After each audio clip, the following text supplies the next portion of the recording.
अल्पसंख्याक या सर्व घटकाला 10% पेक्षा जास्त जागा असतील ज्या म्हणजे आम्ही कृती देखील करतोय. आता जनतेने आम्ही आव्हान करणार जनतेला की आम्ही आमचं काम केलेलं आहे. आम्ही शेवटी राज्याला हिंदवी स्वराज्याची स्थापना केली असताना 18 पगड जाती 12 बलुतेदारांना जसं छत्रपती शिवाजी महाराज बरोबर घेऊन गेले त्यांच्याबरोबर पण मायनॉरिटी होती. तुम्ही काढा इतिहास. त्याच दृष्टिकोनातनं आम्हाला पुढे जायचंय आणि आम्ही पुढे जातोय.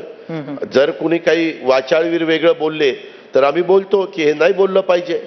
हे सर्व धर्म समभाव आज केवढा मोठा तुमचा माझा भारत देश आणि महाराष्ट्र आज एक संघ राहिला. ह्याच्यात जर दुफळी पडली तर राज्य मागं राहतं. तुम्ही एकोपा ठेवला जाती सलोखा राहिला तर राज्य पुढे जातं. नक्कीच. दादा, खरं तर आता प्रत्येक आघाडी युतीमध्ये 3-3 पक्ष आल्यामुळे जागा कमी मिळणार वाटाघाटी ते माहिती होतं. पण शरद पवारांना तिथं 87 जागा मिळालेल्या आहेत. एकनाथ शिंदे ते जे काही आमदार घेऊन आले होते ते बघितलं तर त्यांना 82 जागा मिळाल्या आहेत. आपण एवढे आमदार घेऊन आलात, आपल्याकडे पक्ष आहे, आपल्याकडे चिन्ह आहे, पण आपल्याला फक्त 55 जागा मिळाल्या. कुठेतरी तुम्हाला आज नाही ते कळणार, ज्या दिवशी विड्रॉलचा दिवस संपेल त्यावेळेस कळेल. पण एक गोष्ट खरी आहे, मी जागा उगीच हादाशासारख्या जागा जास्त घ्यायच्या आणि निकाल 0 लागायचा त्याला काय अर्थ नाही. जागा मर्यादित घेऊन मॅक्झिमम जागा कशा निवडून येतील हा विचार राष्ट्रवादी काँग्रेस पक्षाने केलेला आहे आणि जास्तीत जास्त जागा आणण्याचा आणि महायुतीचं सरकार आणण्याचा आमचा सगळ्यांचा प्रयत्न आहे. नवाब मलिक ही वादाची ठिणगी अजूनही आहे का आपल्यामध्ये आणि बाकीच्या मित्र पक्षांमध्ये? प्रत्येकाला मत व्यक्त करण्याचा अधिकार आहे. त्याबद्दल चर्चा मीडियामध्ये चालू आहे. शेवटच्या दिवशी स्पष्ट चित्र विड्रॉलचा दिवस ज्या दिवशी आहे त्यावेळेस 3 वाजता दिसेल आणि मग आपल्याला ह्याच्याबद्दल फार कुठला मुद्दा विचारता येणार नाही अशी परिस्थिती असेल असं मला वाटतं. नवाब तुमचे आहेत की नाही दादा? हो किंवा नाही एवढंच. नाही, एक मिनिट. आमचे अनेक कार्यकर्ते आहेत.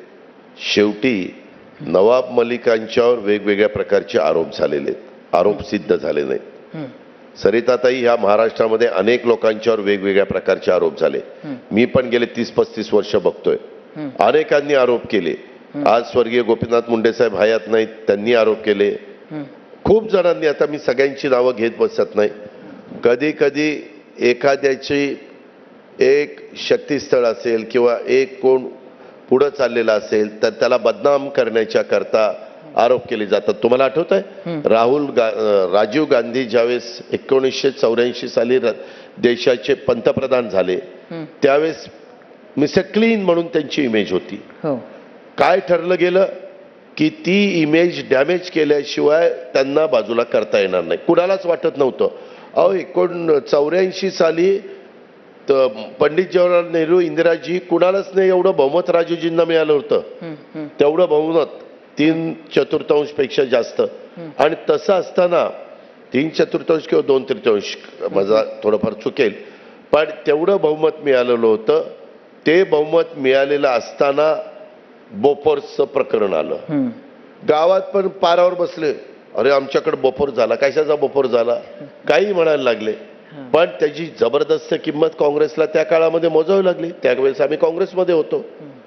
आणि बघितलं तुम्ही, कधी कधी एखादा नरेटिव्ह सेट करत असताना एखाद्याला सारखं तेच तेच तेच तेच करून बदनाम केलं, गोबलनीती वापरली तर लोकांचा भ्रमनिरास त्या ठिकाणी होतो. लोकांचं मत परिवर्तन त्या बाबतीमध्ये होतं.